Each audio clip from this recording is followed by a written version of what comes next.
Olá, gente, tudo bem? Para aquelas pessoas que estão me vendo pela primeira vez, meu nome é Erika Fujita, sou engenheira agrônoma, presto assistência técnica para pequenos e médios produtores no cultivo de hortaliças. Bom, gente, hoje eu venho tratar um tema muito interessante. Às vezes a gente acha que não tem nada a ver com a parte de produção a campo. É um tipo de trabalho, de estudo que é totalmente independente do que é feito a campo. Só que isso não é bem verdade. Ao longo desse tempo que venho conversando com vocês, você já deve ter percebido que a qualidade, os produtos que são colhidos na horta, nos pomares, é totalmente linkado, ou seja, ele tem tudo a ver do que é feito no campo.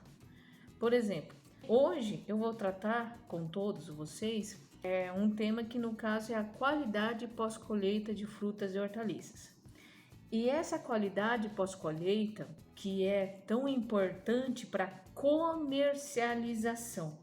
Essa qualidade é o que o seu cliente vai buscar quando estiver no mercado procurando uma fruta e hortaliça e assim levar para casa. Dessa forma, temos que sempre preservar essa qualidade.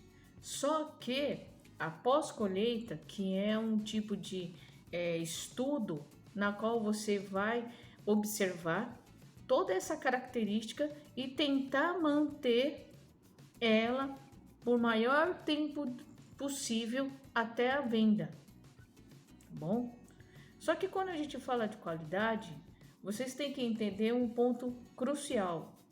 A pós-colheita, que é os métodos de conservação, ela não consegue de forma alguma melhorar a aparência de uma fruta ou de uma hortaliça que já veio do campo, já danificada, com uma coloração bem estranha, um pouco pálida, desbotada. Não é aquele produto que você olha e fala: nossa, eu vou levar para casa, eu vou comprar e servir para minha família. E isso serve para folhas, para raízes, para brócolis e couve-flor, que são flores, e as hortaliças de frutos, tomate, jiló, berinjela, quiabo, enfim, todas as hortaliças de frutos que nós consumimos, todos nós consumimos. E se vir do campo já torta, amassada, enrugada, murcha, com uma aparência não muito legal, que não vai atrair o consumidor final, que é colher esse produto, colocar numa sacolinha e passar no caixa, ele não vai melhorar.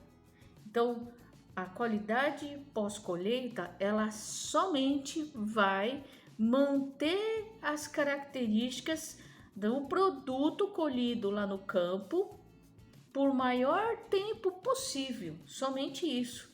Nós não temos a possibilidade de fazer mágica e fazer com que um produto feio, fora do padrão, se torne bonito e padronizado.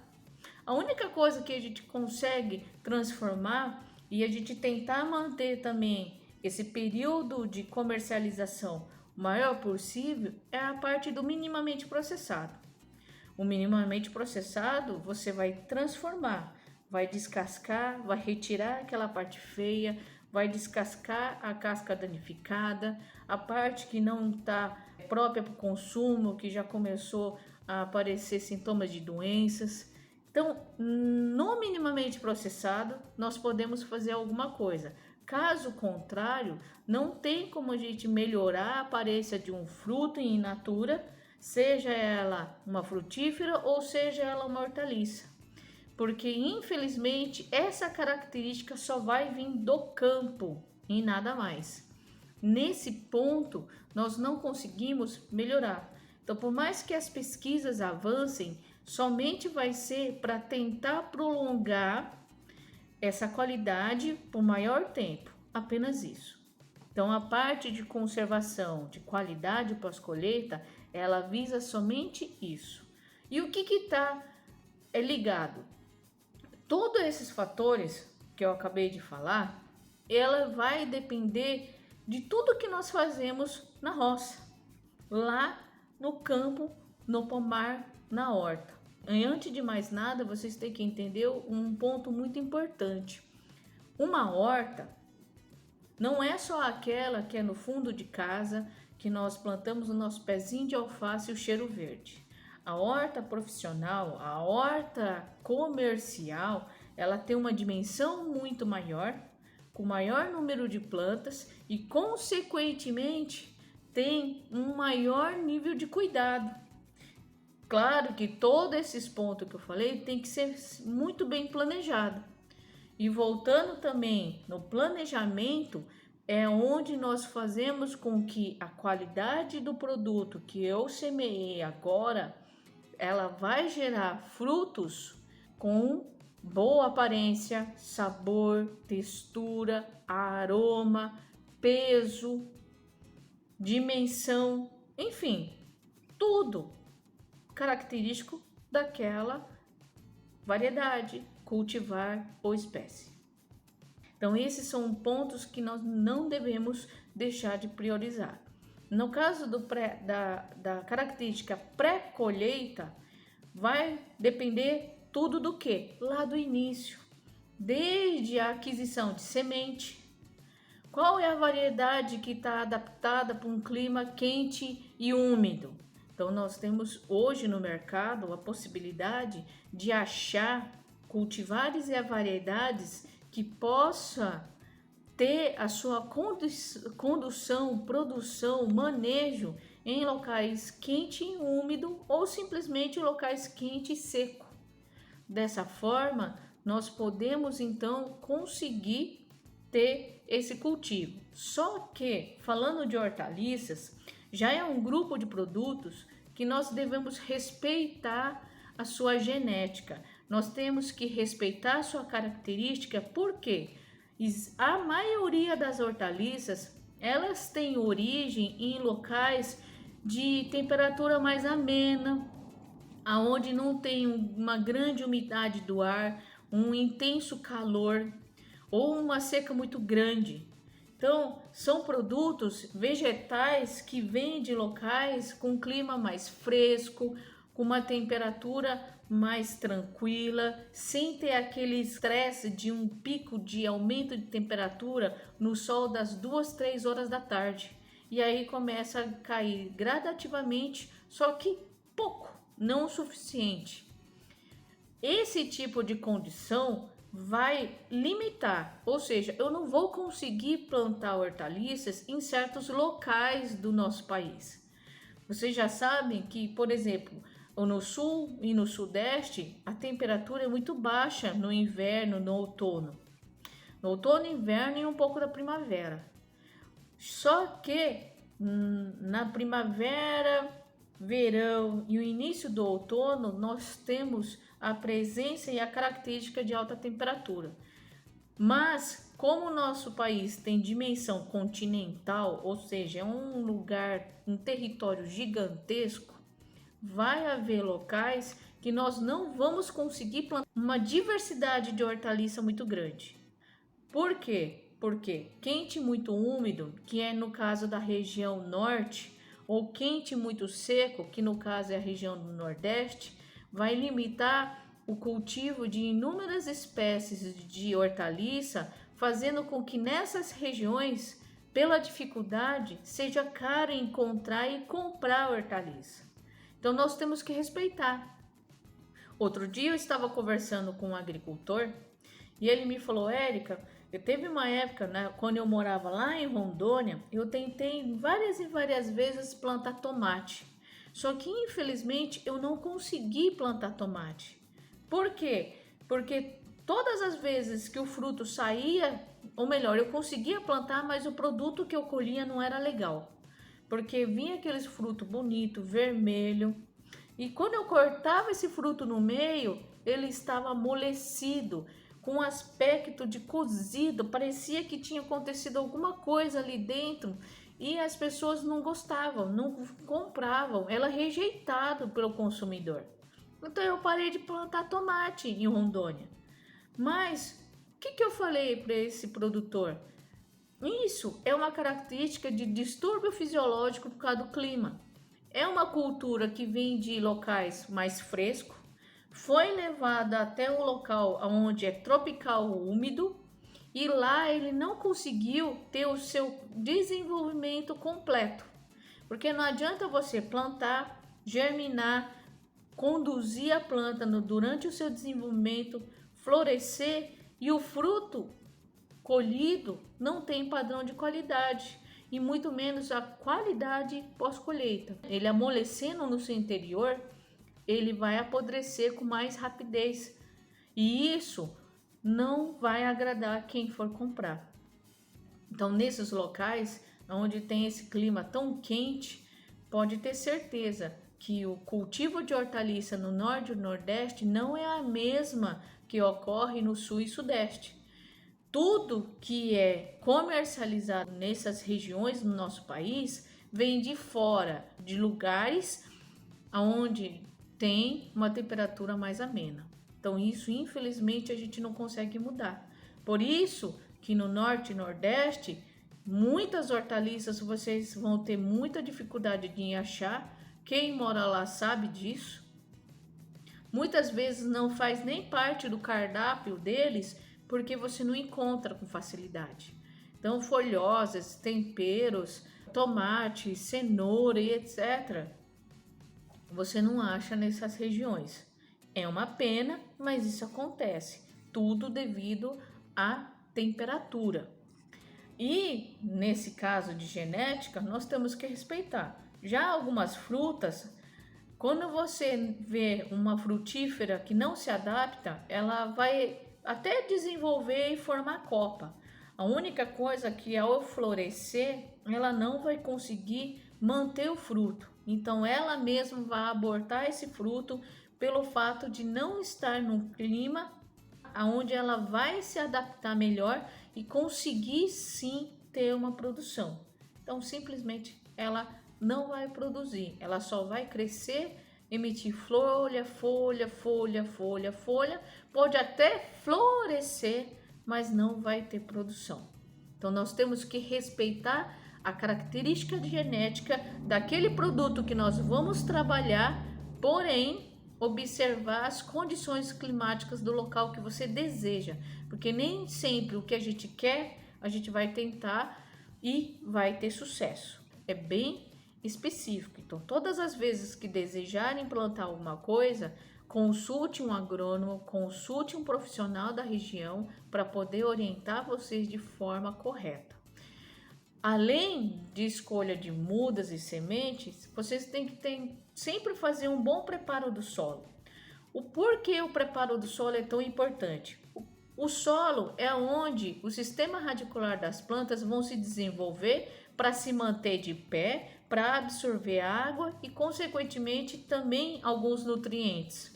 Se eu não tiver uma base pronta e boa para essa planta se desenvolver, eu não vou ter um desenvolvimento legal e isso vai resultar numa produtividade deficiente, que não vai ser tão eficiente no ponto de ter quantidade, volume a ser comercializado. Isso também é um ponto negativo. Então, o preparo do solo bem feito, eu tenho que iniciar com análise de solo para eu determinar o quanto de calcário, se for necessário, que vai ser utilizado na correção do solo, determinar se o teor de matéria orgânica está adequado, se não estiver, vamos adicionar esterco curtido, resíduo vegetal, todos incorporados na cova de plantio, caso seja uma frutífera, ou incorporado no canteiro quando vocês estiverem trabalhando com hortaliças. E outro ponto muito importante também é ver se há necessidade de complementar essa nutrição com o uso de adubos, sendo sintéticos ou não. Então, a recomendação de adubação é complementar a calcário e matéria orgânica. Então, a gente só vai corrigir o que realmente é necessário para a produção e ajudar no desenvolvimento dessa planta. Esse desenvolvimento depende do que nós iremos cuidar ao longo do tempo. Sempre falo que uma planta bem nutrida, ela vai ter o sistema imunológico muito equilibrado e isso vai evitar a infecção de doenças, no caso de fungos e bactérias, e o ataque de pragas. Por quê? Porque a própria planta, ela tem alguns mecanismos de defesa para afugentar essas pragas. Então tem plantas que ficam com um sabor amargo, porque muitas pragas elas vão pela maciez, pela textura, pelo sabor. Então eles vão produzir alguns antioxidantes que vai escurecer os tecidos, vai aumentar o apodrecimento, só para essa praga não continuar a consumir os frutos dela. Então ela vai acelerar o apodrecimento do fruto quando ela se sente atacada. Então a própria planta tem a sua autodefesa, seu sistema imunológico, tá? Para doenças também tem vários mecanismos. Por exemplo, no caso de folhas, ela tem uma proteção. É só vocês observarem, quando bate a água na folha, ela tende a fazer uma gotinha e escorrer. Essa água ela não para e fica naquele local. Isso é muito ruim, porque quando você tem uma umidade na superfície da folha, você vai incentivar a multiplicação de bactéria e fungo nesse lugar, porque elas só vão conseguir ter um ambiente propício para essa multiplicação se eu tiver umidade. Por isso que as folhas, tanto na parte de cima quanto na parte de baixo, elas têm um tipo de cera, denominado cera ou cutícula, que ela tem uma característica química que impede a aderência da água. Então a gota cai em cima da folha e escorre. Isso é uma forma de tentar impedir as fungos e as bactérias se infectem a folha. Outro ponto muito interessante que existe certas camadas de proteção, que é simplesmente para evitar a entrada de fungo e bactéria. Só que vocês sabem muito bem que as plantas não têm nariz para respirar. E ela respira nas folhas, principalmente na parte de baixo. Por quê? Porque é onde não bate sol, é mais fresco e a tendência de ventar na parte superior é muito maior do que a parte de baixo das folhas. Por isso que ela tem essa característica mais caída. Isso faz com que eu tenha uma possibilidade de escorrer a água da chuva, esses narizes fiquem abertos para poder soltar o dióxido de carbono, absorver o oxigênio de noite, ou se não, durante o dia absorver o dióxido de carbono, soltar o oxigênio.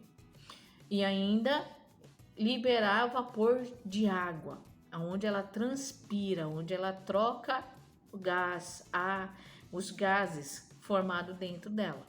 Então essas são algumas características. Isso tudo está atrelado ao quê? Nutrição, hidratação e um bom preparo do solo.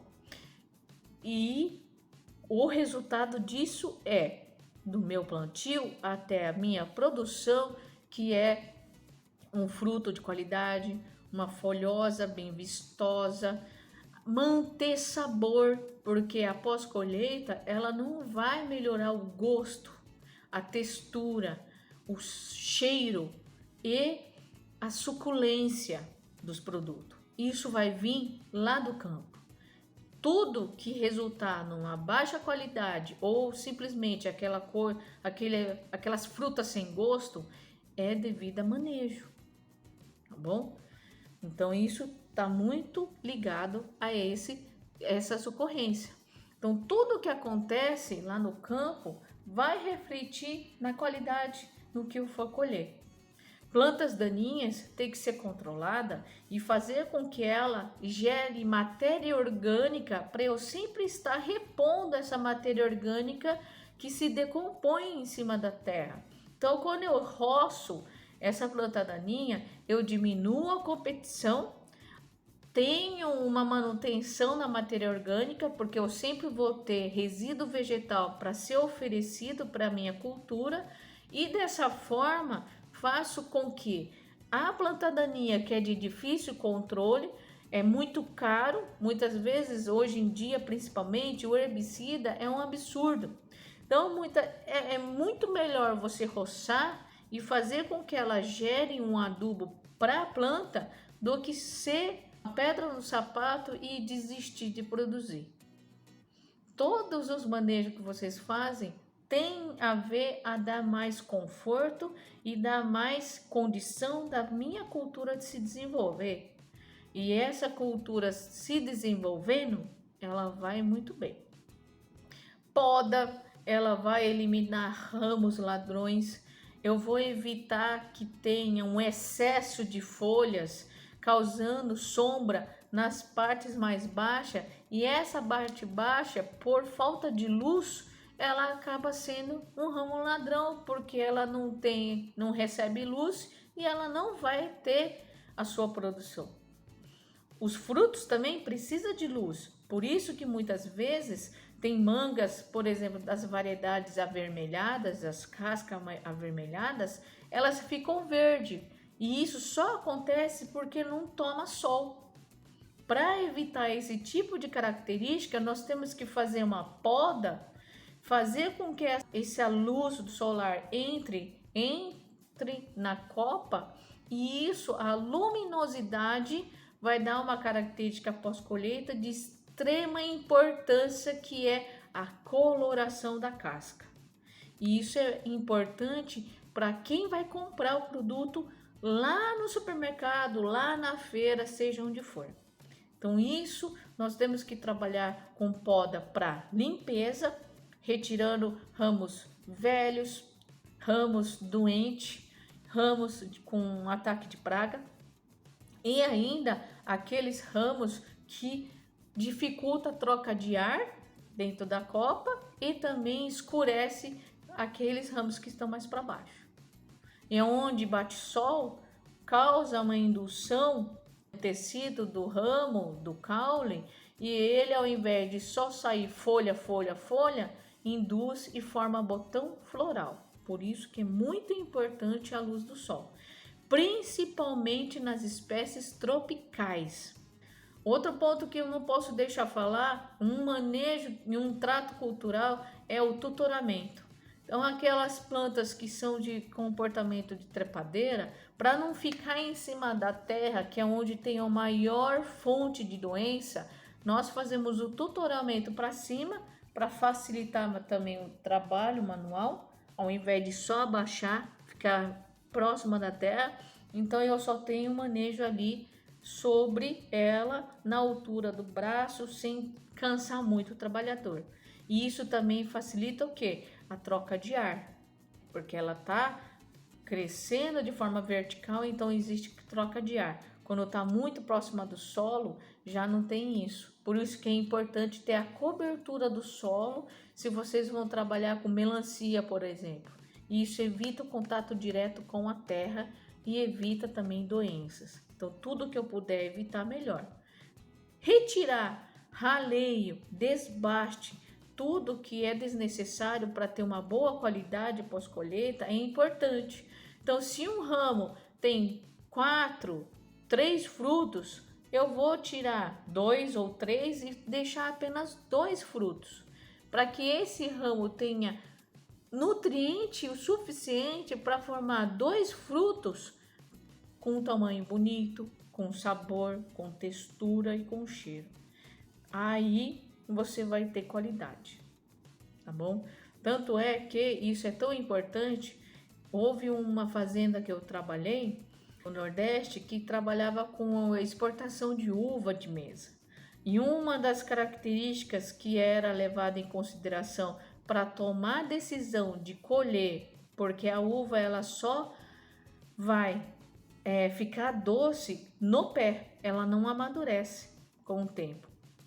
Eu tinha que fazer a leitura de grau Brix, que nada mais é o sólido solúveis, que é o açúcar, antes de determinar a colheita. Então eu fazia a leitura na linha de plantio Eu era responsável para a parte de controle de qualidade e nessa leitura eu liberava se essa linha poderia ser colhida ou se não esperar até amanhã ou de tarde. Mas geralmente a colheita era uma vez por dia. Então isso era muito importante para determinar o que colher para poder manter essa qualidade na pós-colheita. Um outro ponto muito importante, eu já havia comentado com vocês, é que as frutas e hortaliças, elas realmente podem ser a farmácia do ser humano. Todas as características nutricionais que é altamente necessário para manter o ser humano saudável é através de consumo de vegetais. E esses vegetais, claro que não adianta você comer só um tipo de vegetal, só um tipo de fruta e um tipo de hortaliça para o resto da vida. Não. Hoje já se sabe que a diversidade, quanto maior diversidade você conseguir comer, sei que muitas vezes, pela situação econômica no nosso país, é muito difícil você manter essa diversidade. Mas ao invés de você comprar sempre uma única coisa, todas as vezes que for escolher uma hortaliça no mercado, cada vez que você for comprar, compre algo diferente, para você ter essa diversidade. Então, se vocês vão 2 vezes na semana no mercado, tenta então comprar 2 tipos de hortaliça ou fruta diferente, para ter um pouquinho de diversidade. Para a gente tentar usar o que é de bom que as frutas e hortaliças podem nos oferecer. E após colheita, também está para manter por mais tempo, porque não adianta simplesmente eu ter uma fruta bonita e ela não oferecer nada. Não oferecer vitamina, não oferecer antioxidante, não oferecer fibra de qualidade, não oferecer energia, que no caso é açúcar. Não adianta eu consumir fruta e hortaliça se ele não tiver isso para me oferecer, para te dar, para eu me nutrir. Então, tem um termo, pode ser novo para muita gente, mas é até que razoavelmente antigo, que é o quê? A qualidade pós-colheita vai manter as características nutracêuticas do alimento. Gente, mas que palavrão feio, não é? Essa palavra nutracêuticas, como bem fala, é nutrição com farmácia, ou no caso é nutrição com farmacêuticos. Então, o que nós comemos também é um produto farmacêutico. Porque se uma laranja tem vitamina C e ela faz bem para minha saúde, ajuda na minha imunidade sem precisar tomar remédio, por que eu vou ficar só dentro de uma farmácia? Eu vou numa quitanda ou numa feira. É muito melhor, muito mais saudável. Vocês, além de consumir a vitamina C, vocês vão estar consumindo também fibra, açúcares, energia. Falando em muito tipo de característica, a gente vai ficar até amanhã. Mas, por exemplo, fornece antioxidante, que é uma forma de retardar o envelhecimento precoce, só que a gente não evita. Já falo que fruta e hortaliça não é fonte da juventude, só vai melhorar nossa qualidade de vida, vai fazer com que nós tenhamos todas as etapas da nossa vida, nosso desenvolvimento, nossa faixa etária de uma forma mais saudável. E se a gente conseguir prolongar isso, como já estamos fazendo, muito bem, obrigado, não é verdade? Então, um dos pontos que também vai alterar essas características da pós-colheita é mudanças climáticas. Aumento, diminuição de temperatura de muito grande. Então, assim, de manhãzinha tá um frio do caramba, aí chega a hora do almoço, já tá mais quente, não um calorão doido, mas está mais quente. Então, assim, lá no início da manhã, temperatura baixa, aí no meio do dia ali aumenta, aí já vai passando os horários da tarde para o início da noite, abaixa de novo. Então, esses picos de temperatura alta e baixa, ela também pode causar distúrbios dentro da planta e mudar essa concentração dessas características nutracêuticas que cada espécie e variedade fornece. Tem plantas ricas em antioxidantes de forma variada, que se eu começar a falar é muita coisa. Antocianina, niacina, flavonoides, beta-caroteno, carotenoide, aí vai. Então, todos eles são os antioxidantes que é o que hoje o pessoal procura. Quem está nessa vida mais natureba fica procurando alimentos naturais, frutas e hortaliças ricas em diversos antioxidantes. Essa é a moda e nunca vai sair de moda. Já era moda quando eu estava na faculdade, hoje também não vai passar. Então, tudo que está atrelado a clima vai alterar também essas qualidades. Que nem, por exemplo, folhas. Se ela estiver exposta ao vento e à temperatura alta, ela vai desidratar muito fácil. Então, quando você colhe, tem que ser no horário mais fresco do dia. Na verdade, tudo que se colhe no campo tem que ser transportado em horário mais fresco. Só que nem sempre isso é possível. Já que não é possível, vocês têm que manter todos esses produtos em lugares protegidos do sol, do vento muito forte, porque o vento ele desidrata. E isso também pode alterar características dentro desses produtos, diminuindo concentrações de vitaminas e antioxidantes, por exemplo. Tá bom? Então são pontos que tem que ser levados em consideração. Outra coisa que eu não posso deixar de discutir com vocês, há uns aspectos muito preocupantes. Nosso país, ele está na sua maior área do território, ou seja, a maior parte do nosso país se localiza na região tropical, que é o que? Temperatura e umidade. Regiões tropicais, não só aqui, como em qualquer lugar do mundo, têm uma maior taxa de perda pós-colheita que vocês possam imaginar. O que é essa perda? A perda pós-colheita é o que é produzido no campo e é perdido até chegar na mesa do consumidor, no preparo de uma salada, por exemplo. Entendeu? Então, quanto mais sensível for, mais frágil for uma hortaliça, por exemplo, no caso a alface, é maior a perda pós-colheita para essa espécie, para esse tipo de hortaliça. Então, as folhas têm maior porcentagem. Hoje, no mundo e no Brasil, sabe-se qual que é a taxa de porcentagem de perda. No momento, o que nós temos? Por exemplo, no Brasil, nós temos uma perda pós-colheita muito grande que chega a 40%. Você tem noção? Por exemplo, se eu produzo 100 quilos de produto, até chegar lá na mesa do consumidor, eu perco 40%.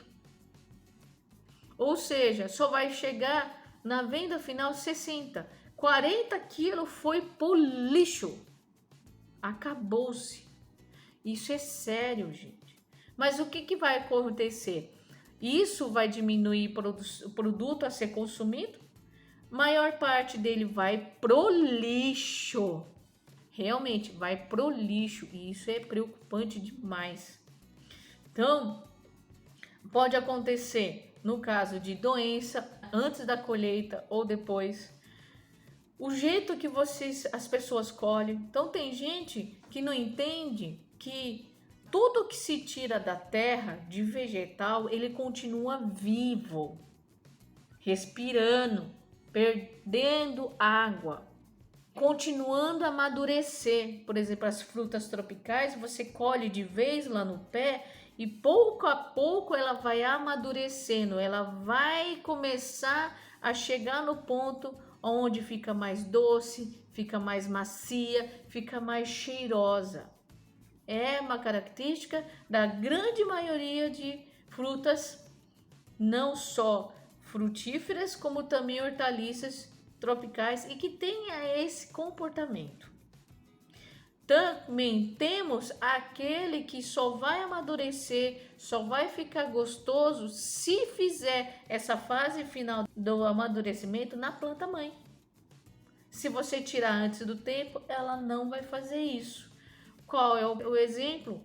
Abacaxi, ela pode amadurecer, mas também ela não pode ser colhido muito verde. Mas uma coisa que se erra muito é que o abacaxi, se você coloca numa climatizadora, ela fica amarelinha, só que dentro fica zeda para dedéu, que o produtor não esperou o ponto certo. Colheu antes do momento que era necessário, só para poder vender logo. O melão é um fruto que, se você não colher no ponto ideal, você não vai conseguir um melão doce para comer. Fica com gosto de chuchu. Tem muita gente que eu conheço que não compra melão por causa disso. Então, isso tem que ser respeitado. Só que todo mundo continua respirando, continua consumindo energia, continua perdendo água, continua liberando calor. A gente não vê, mas libera calor. Isso vai mostrar que, para quem está me assistindo, é um ser vivo. Por isso que um dos fatores de maior perda pós-colheita é o momento de colheita e o transporte. Imagina, você pega e trata uma melancia como uma bola de futebol, vai lá, joga, ou uma abóbora que vocês vão colher ali, lava, joga ali na caixa e tanto faz.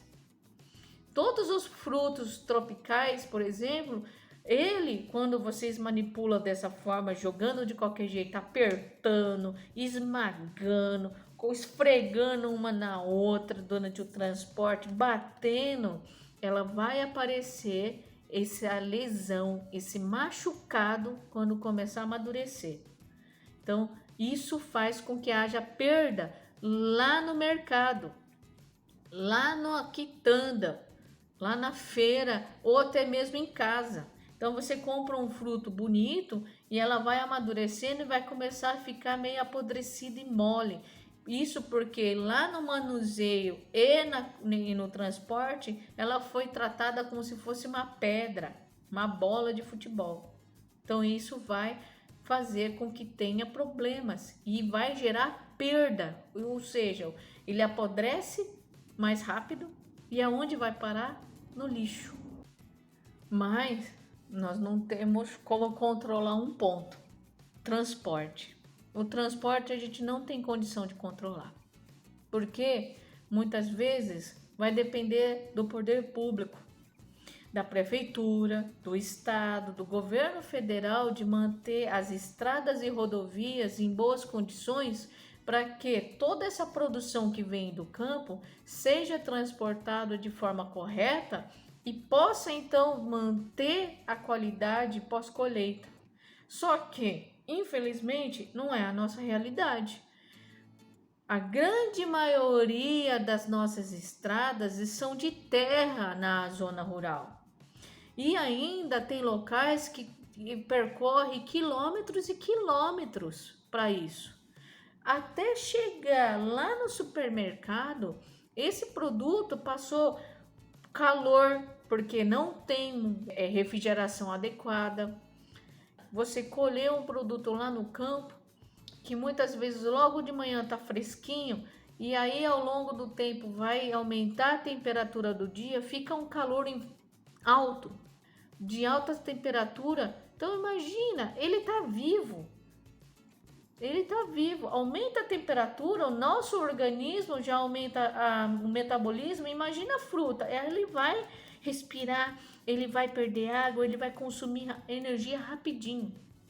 E quando chega lá no mercado, diminui a vida de prateleira, porque ele passou por um estresse muito doido no meio do caminho, do trajeto do campo até o mercado, que ele fica tão maluco que vou morrer, vou tentar fazer com que tenha bastante substrato para minha semente, porque o que acontece? As frutas, de forma geral, ela quer dar condição para a semente sobreviver, não tá nem aí se vai estar gostoso ou não para nós comermos. Não é essa a intenção das frutas, e tanto de hortaliça quanto de pomar. Então, as frutas do pomar da horta não surgiu para agradar o ser humano de estar gostoso ou não. Não é esse o principal motivo. Ela só surgiu simplesmente para dar condição para a semente dela se desenvolver. Só que para isso ela tem que apodrecer, porque quando o fungo e a bactéria apodrecer a polpa, é aonde a sementinha vai ter condição de germinar e ter o seu alimento. Olha só como que é curioso. Por esse motivo que ela não liga se até a gente comer apodrecer. Entendeu? Então, ele vai continuar. O transporte, do jeito que é feito no Brasil, diminui de prateleira ou a vida ou o período de comercialização. Então, se eu tenho poucos dias para comprar um produto lá no mercado, a minha possibilidade de venda diminui. Se eu aumento esse período para mais dias, ou 2 ou 3 dias, a minha possibilidade de venda aumenta, fazendo que haja mais pessoas vendo o produto, escolhendo e levando para casa. Essa é a intenção da qualidade e conservação após colheita. Entendeu? Então, esse é um ponto muito importante. Já no caso de cadeia de frio, é um problema assim, presente. Estamos num país tropical, poucos têm estrutura de ter um transporte refrigerado do campo até a cidade para manter esse metabolismo baixo, já que eles estão vivos. A carga respira, a carga consome energia.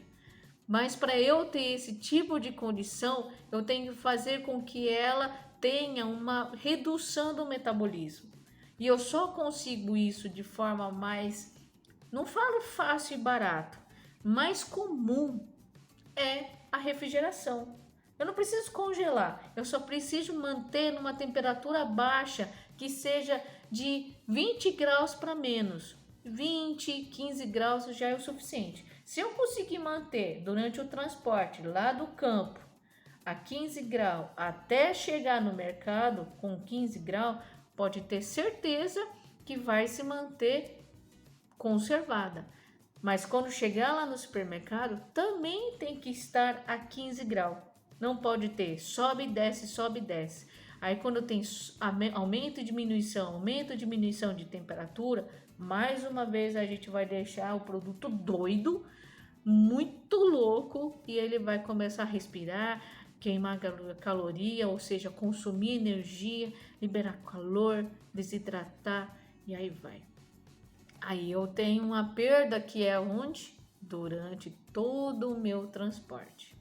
Então, assim, o Brasil, perto dos outros países de clima mais fresco, tem maior índice de perda por causa do calor, umidade. Por esse motivo, as taxas de perda é bem elevada. Maior parte de perda no nosso país é no manuseio. A gente não pode tratar fruta e hortaliça como se fosse pedra, um pedaço de pau, uma bola que você joga de qualquer jeito. Vou pôr na caixa, soco, vão colocar um monte de produto ali dentro para render. Não é bem por aí que dá para fazer as coisas. Dessa forma, o transporte também contribui. Buraco, calor, aí vai N opções. Imagina você colocando um produto ali que, por exemplo, uma uva que já está madura, já está na textura certa para comer, docinha, vai chacoalhando dentro do caminhão. Vai começar a sair as bagas ali do caixa, vai começar a soltar tudo. Aí o produtor tem que pegar um pontinho mais, assim, não tão próximo do ponto ideal, mas quase chegando no ponto ideal. Por quê? Porque ele sabe que o caminho vai ser longo e muito difícil. Então, já nesse período, lá quando chega lá para comercializar, o produto tem que passar por uma outra seleção para ver se tira os machucados, os rachados, os amassados, que tem sintoma de doença, praga e assim por diante. Então daí já passa por uma outra seleção, já sai uma porcentagem ali. Imagina. Então, metade do desperdício acontece na colheita, no manuseio da colheita, no transporte, outra lá no mercado, porque eu vou ter que selecionar o que ainda me restou nessa viagem muito doida, ou até mesmo durante o período de comercialização, a dona de casa vai lá e amassa o tomate para ver se tá bom, quebra o biquinho do quiabo para ver se tá molinho, ou simplesmente vai lá ver se tá macio. Todo mundo bota a mão. Em outros lugares no mundo afora, se você colocar um dedinho no fruto, você vai ter que ser obrigado a levar. Só de você ver assim, é macio, você tem que comprar. Não é assim de só ver, não tá bom, deixa ali. Não é assim. Não é dessa forma. Em outros lugares do mundo, se você triscou no produto, tem que pegar, pôr na embalagem e levar para casa. Então não tem nem choro nem vela, é dessa forma. Então não dá para ficar escolhendo. Então assim, é uma forma que também o consumidor tem que se disciplinar, de não ficar apertando, de não ficar amassando, de não ficar quebrando o cabinho do quiabo, porque o próximo que vê o cabinho de quiabo quebrado, ele não vai levar para casa. Quem que vai levar cabinho de quiabo com a pontinha quebrada? Ninguém. E isso já está dentro dos números, 30% vai só na comercialização. 10% é no campo, que é o que é afetado por praga e doença. Só 10%. A grande maioria é da porteira para fora. 80% da perda é da porteira para fora, 10% é no campo e outros 10% é lá no consumidor final, que não soube armazenar direito. Ou comprou demais, porque o zóio é grande, acha que vai comer tudo durante o dia ou semana, ou não soube acondicionar certinho, guardar numa geladeira, colocar num lugar correto. Isso é um outro ponto que também deveria ser ensinado melhor, mas não é. Modo de preparo, tem gente que poderia comer folhas, joga fora achando que não pode comer. Por exemplo, beterraba, a folha dá para fazer sopa. A folha da cenoura, mesma coisa, para fazer salada. Os talos de salsinha pode fazer sopa, pode pôr no refogado, pode cortar junto. Hoje ainda eu vejo muita gente usando o talinho da couve manteiga para pôr na salada ou fazer refogado. Mas teve um tempo atrás que todo mundo tirava aquele cabinho do meio e jogava no lixo. Mas pode ser comido. Tem vários tipos de abóbora que pode ser comido com casca.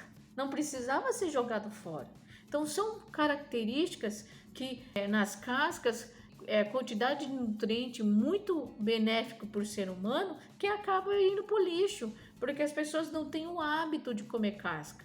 Nós, na cultura oriental, comemos a casca do cabotiá, das abóboras verdes, ninguém descasca, o pepino, o japonês não é descascado. Tem vários produtos que não precisa, é só você lavar muito bem, passa uma escovinha ali com um pouquinho de sabão na casca da cenoura, da batata doce, é só limpar ali, pronto, vai ser rico em fibra, vai ter vários nutrientes. A casca avermelhada da batata doce é rico de antioxidante. Antioxidante é um produto que vai prevenir o envelhecimento precoce. Então daí vai. Então entrando nesse universo de perda, maior parte é colheita, manuseio de colheita, transporte, lá dentro do supermercado numa seleção. Então chega no Ceasa, fica um tempo lá no Ceasa, aí passa 2 dias lá, aí depois é comercializado, vai no supermercado, fica um tempo, aí faz uma outra seleção, lá no final só tem um pouquinho só para vender. Esse é um problema. Às vezes chega no box no Ceasa, não tem lugar adequado a armazenar. E aí quando vai vender, perdeu. Aí já fica menos produto para ser comercializado. Isso é preocupante, porque significa que quem está no entreposto vai ter o quê? Ter que pegar e esbagaçar com o produtor em relação a preço, pagar pouquinho, mas eles exploram e exageram, não precisa ser dessa forma, mas acaba tendo que pagar um pouco menos. Então, essa cadeia é o que vai ter maior perda, infelizmente. Quanto mais delicado é a casca e ainda amadurece, é a maior taxa de perda. Por exemplo, tomate, 60% dele vai para o lixo. Por quê? Tem a pele fininha e ainda amadurece. E ainda o pessoal na caixa, ela espreme os tomates ali dentro para caber bastante, para poder fazer a caixa ficar pesada. E assim conseguir carregar no caminhão. Chega até a martelar com prego para poder tampar. Nisso já tem um dano mecânico gigantesco. O que vai durar um pouco mais é a melancia, mas porque a casca é mais rígida, ela aguenta, né, uma melancia sobre a outra, mas claro, não vai colocar uma pilha de 20 melancia que aquela lá de baixo já era. E sem dizer, você tem que fazer de forma triangular para poder formar uma carga e distribuir o peso sem fazer com que a última camada ali de baixo fique com muito peso e assim rachar. Então a melancia que menor tem perda, mas isso são exemplos, tem muito mais aí afora, só que a gente vai ficar até amanhã falando sobre isso. Visto tudo isso, falando dessa forma, então a qualidade pós-colheita também são métodos de conservação. O nome fala, métodos de conservação. Como a gente sabe que tem essas perdas, que infelizmente nem tudo a gente consegue conservar, a qualidade também ela visa a manter esses frutos, essas hortaliças viáveis para comercialização. Dessa forma vai fazer com que eu tenha condição de quê? De fazer com esse produto dure mais. Já falei para todos aí, vocês sabem muito bem que os frutos eles vivem depois que você colhe. As hortaliças também. Esse ponto faz com que tenha condições de quê? De ter habilidade de manter essas características sem alterar sabor, textura e qualidade nutricional. Essa é a intenção da conservação pós-colheita.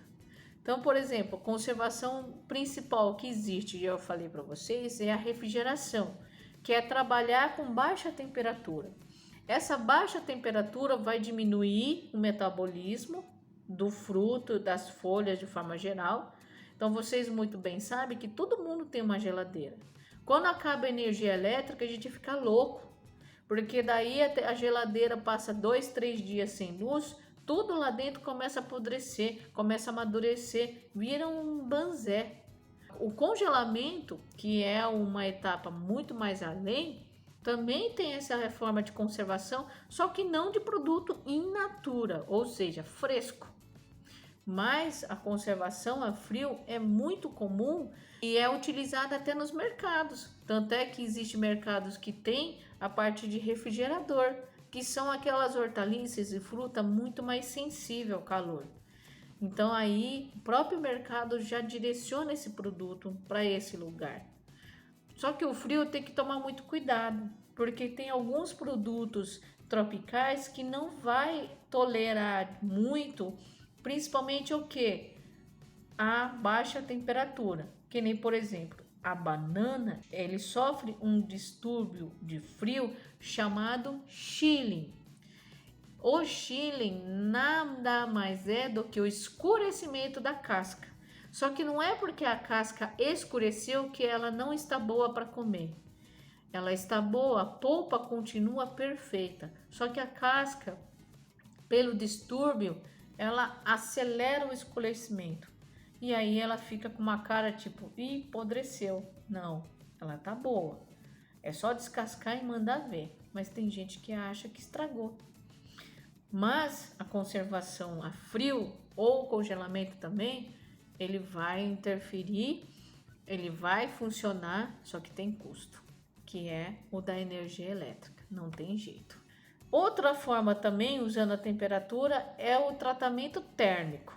O tratamento térmico, ele vai reduzir a atividade de metabolismo das pragas. Sim, porque o que acontece?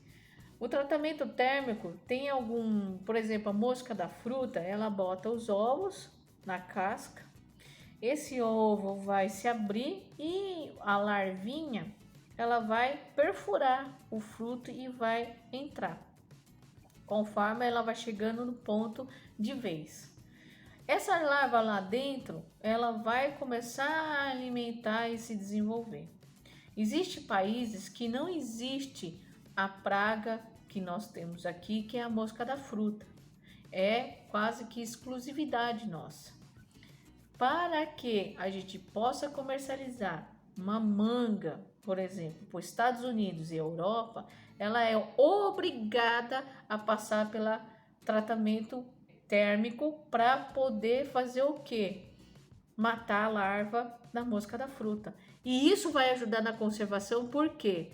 Porque se eu deixar essa larva viva, ela vai começar a fazer galeria dentro da fruta e aí vai entrando doença. E isso vai aumentar o quê? O potencial de apodrecimento. E aí eu vou perder esse fruto pelo bicho da mosca da fruta e pela doença. Então é uma forma de eu evitar isso. Então eu vou conseguir, com o aquecimento, acabar com uma gama de bactéria e fungo que é sensível a calor. Como acontece no frio, que tem bactérias e fungos sensíveis a frio, então ela morre, eu descarto uma parte de doença. No tratamento térmico, a mesma coisa. Eu vou eliminar fungo e bactéria que é sensível a calor. E aí, dessa forma, eu tenho uma forma de controlar esses tipos de doenças, ok? E claro, também temos um problema de energia. Só que no caso de tratamento a frio, que no caso é refrigerado, é interessante você manter toda a cadeia de frio até chegar no consumidor ou no mercado. Por quê? Eu mantendo essa refrigeração, essa diminuição de metabolismo pelo frio, eu consigo esticar mais a minha vida de prateleira e fazer com que ela tenha maior período para ser consumido também na sua casa ou na casa de qualquer pessoa. A atmosfera modificada é aonde eu vou trabalhar com concentrações de oxigênio e dióxido de carbono. No caso seria o O2 ou o CO2. Esses dois gases que está presente no ar, ela é responsável pelo metabolismo também, que é o metabolismo do amadurecimento. Então, se eu diminuir o CO2, eu vou ter um metabolismo mais lento dentro dessa atmosfera, desse local. Aí o que acontece? Ela vai modificar o metabolismo e também retardar certas quebras. Então, por exemplo, eu vou ter uma menor fabricação de etileno, que eu preciso de CO2. Sem o CO2 eu não tenho produção de etileno. E aí eu não vou ter um hormônio que vai favorecer o amadurecimento dos frutos. Dessa forma eu já tenho uma conservação. Com a retirada do oxigênio, eu vou ter a interrupção, né? Eu vou cortar alguns processos metabólicos também, mas eu vou fazer com que fungos e bactérias que dependem de oxigênio para se reproduzir, e sem ele morre. Aí esses fungos e bactérias não conseguem se multiplicar. Mesma coisa acontece com fungos e bactérias que precisam de CO2 para isso. Olha que loucura. Então eu evito doenças, altero o meu metabolismo, só que eu tenho um custo porque eu tenho que comprar cilindros de CO2, então eu posso aumentar o CO2 ali dentro dessa atmosfera, como também eu posso aumentar o oxigênio. Só que com o oxigênio aumentado, eu vou interferir no quê? Na aceleração da oxidação. Então, a grande maioria das atmosferas modificadas, é o uso do dióxido de carbono. É muito difícil ter aumento do oxigênio. E um dos sucessos muito presente no nosso dia a dia é a conservação da maçã. A maçã é colhida em uma estação somente no ano. Só que com o surgimento da conservação através da atmosfera modificada, que é a injeção de CO2 dentro de câmaras, que infelizmente é uma característica de conservação cara, mais eficiente. Então nós conseguimos comer maçã o ano inteiro porque através da pesquisa pós-colheita conseguiu saber a concentração ideal do CO2, do dióxido de carbono dentro dessas câmaras, junto com temperatura baixa. Então fez com que a maçã diminuísse o metabolismo de tal forma que ela consegue durar meses e meses. E a gente consegue comer maçã o ano todo. Olha que maravilha. Esse aí eu chamo que é o sucesso da conservação pós-colheita. Outra é a radiação ultravioleta. Essa radiação ultravioleta é muito importante porque o que acontece? Ela está presente também até em restaurantes. E esses restaurantes usam a radiação ultravioleta, que são aquelas lâmpadas ultravioletas, né, roxa, para esterilizar a superfície do prato e do talher. Também é muito usado em restaurante para isso. No caso de frutas e hortaliças, ela vai esterilizar a parte externa desse produto. Ela não consegue penetrar para poder fazer isso. É de baixo custo, porque você tem uma variedade gigantesca de lâmpada ultravioleta no mercado. Só que tem um problema. A conservação ultravioleta, eu tenho que virar o produto. Ou seja, fazer com que o fruto ele gire. Se eu não tiver um equipamento para fazer isso, eu vou ter que fazer com a mão. Só que para isso eu tenho que fazer uma esterilização na mão para poder fazer esse giro e toda a circunferência, toda a parte externa do fruto ser atingido pelo ultravioleta. Esse é um ponto. Outro ponto é que se essa superfície receber ultravioleta, eu passar o dedinho, acabou a proteção. Eu já faço com que esse produto tenha uma dificuldade na conservação. Então, gente, é isso aí. Eu espero que vocês tenham compreendido a importância que é o uso do calcário, a forma correta que deve ser utilizado. Não pode fazer as coisas no atropelo. Se tiver acontecido algum tipo de imprevisto, tudo bem. Mas se puder fazer isso planejado, antecipado, é melhor. Porque senão a gente não consegue ter um desempenho na lavoura.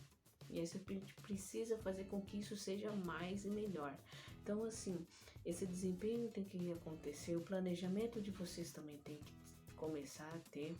Vocês são profissionais, vocês são horticultores, vocês são fruticultores. Então, se tem essa profissão, vamos fazer da melhor forma possível. Estou aqui para ajudar, quero que vocês melhorem, mas coloquem em prática. Atuem isso no seu dia a dia, implementem isso na sua lavoura, comece a adotar isso periodicamente. Faça um calendário, faça uma agenda, pega um calendário que tem uns 12 meses, se organiza isso. Tenha todos os registros para saber qual foi a última vez que vocês jogaram calcário e assim por diante. Porque sem isso, a gente não vai conseguir se profissionalizar. Porque eu não quero que vocês sejam amadores, tá? Façam algumas coisas na tentativa. Não, quero que a gente faça nas coisas com segurança, certeza, profissionalismo, porque eu vivo disso para comer e sustentar minha família, tá? Então, mediante isso, levem isso a sério, porque eu vejo lá na roça os resultados. Todos os dias que eu vou e rodo. Quando eu chego num sítio, que ele faz tudo, é metódico. Então isso é realidade. Não é puxação de saco de ninguém, nada. É só a pura e simples realidade. Planejamento com 3 anos de antecedência para jogar o calcário, para quando chegar na sua plantio já estar para um solo pronto, sem que espere a reação acontecer com a planta em desenvolvimento, tá bom? Então, com análise de solo, por favor, não deixem de fazer, não joguem no chute, porque eu vejo as pessoas colocando 100 gramas na planta muitas vezes, e na verdade só precisa de 5 ou 10. Então pensa muito bem, analise muito bem, leve em consideração essa sigla. Essa sigla é de extremamente importância. Isso vai determinar o desempenho da sua calagem. Um profissional que não leva isso em consideração em cima do PRNT do calcário que você comprar, eu não sei o que vai acontecer com o solo. Você pode até começar a neutralizar. Pode ser que comece. Mas respeita também a necessidade de cada cultura e a necessidade do seu céu, tá bom? E esse solo equilibrado e bem produtivo é o que você quer, tá? Então agradeço a vocês que ficaram até o final desse vídeo e até a próxima vez. E não esqueçam de curtir a minha página no Facebook, no Instagram e no canal do YouTube. Faz a sua inscrição e clica no sininho para poder receber todas as notificações de novos vídeos. Até mais!